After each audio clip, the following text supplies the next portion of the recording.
Praise God po. So we're done po sa ating Bible reading sa mga awit, 77 hanggang 86 po. So my takeaway is sa mga awit po, 78, verse 1 to 8. So napaka-haba po niya, but if you want to check it po, no? But my highlight is about discipleship. Yan. So we need to learn how to disciple our children, no? At lahat ng kanyang mga salita. Sapagkat ang katotohanan ng Diyos ay hindi po nawawala. At ang kanyang mga salita hindi niya inilihim.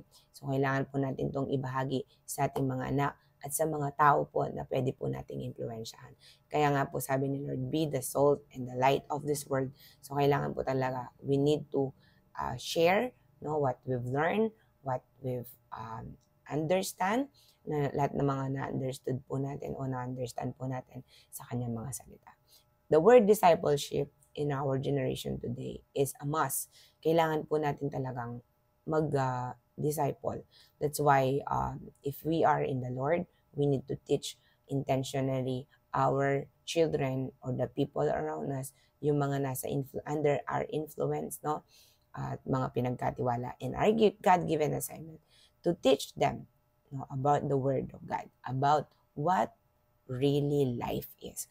So, sabi niya po dito, kasi meron pong highlight ko po to, no? Discipleship is a must, but we need to understand na yun nga when we disciple the people, they will learn na kapag ang tao ay marunong magtiwala sa Diyos, ang kanyang pag-asa ay hindi marupok. Ang kanyang pag-asa ay matibay. So, lahat ng yun ay mabibenefit. Hindi lang benefit eh. Yun talaga. Yun ang design ng Lord sa atin. We need to trust the Lord and live for His glory.